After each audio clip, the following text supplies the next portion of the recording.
Hello Year 7, today we're going to do about drag forces and friction.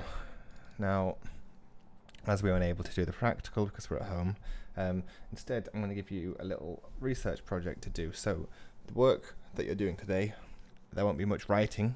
You're going to listen to me for a few minutes. I'm going to give you a video to watch and I'm going to give you a research thing to do. So, here are the lesson objectives if you'd like to read them. Let's have a look then. Just quickly think to yourself, why are these athletes wearing those weird outfits? So, I'll give you a few more seconds. Hopefully, we got the idea is that they are to reduce the drag. Okay, they are streamlined outfits.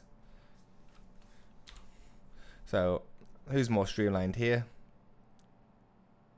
And hopefully your gut instinct is to go with Sir Chris Hoy, and yes, he is more streamlined. You can see his helmet, the wheels, his like weird visor thing he's got on, even his bike just looks sort of smoother.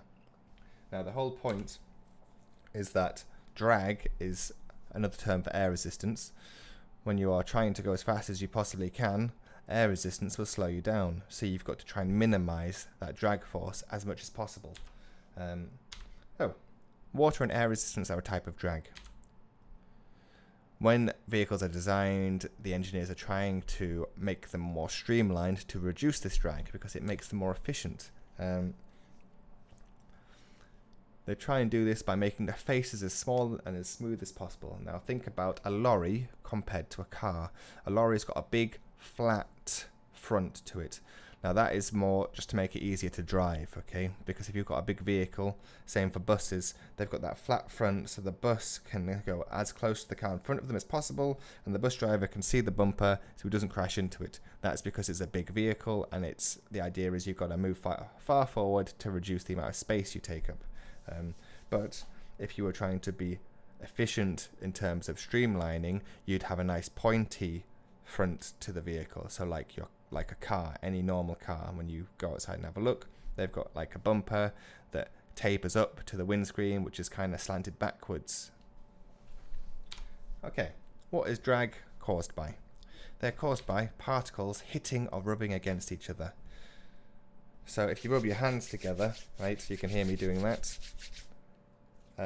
your hands get warm because of the friction, because your two hands, the skin particles, are touching and rubbing against each other, which produces heat. Now that's a bit of wasted energy, and if the energy is being wasted, it slows something else down. If you're running or you're on a bike or you're in a car and you stick your hand out the window, you can feel the wind pushing you back. That is the drag force. The actual air particles are hitting into your hand, which is causing you to slow down. Now, even though you can't see the air particles because they are atomic sizes, they're tiny, you've got millions and millions or billions of particles that hit the object every second, which causes the force to be larger, and the faster you go, the larger the force is. Now, this is kind of an experiment we would be doing, so we're going to skip past it, and I promise you when we get back to school, we will do it at some point. Okay, it might not be straight away, but we will do it at some point.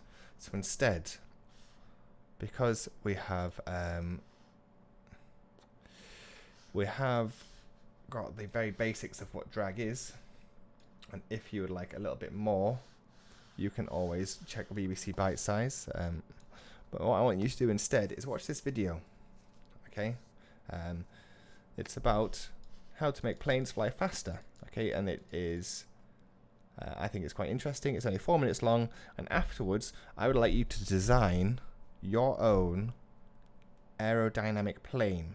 Okay. So I'd like you to design what you would think would be the best aerodynamic plane possible. So I'll link the video in the folder, and then I'd like you to watch it and I'd like you to design your plane, but can you label on it why you have chosen those features? Okay, so I'll have a drawing. Maybe it'll be a drawing from the side and from the top, or a cross section, and then I want you to say why you've put the wings there, why you've put the engines there, why you've made it that specific shape. Okay. So that is what I'd like you to do for today, please.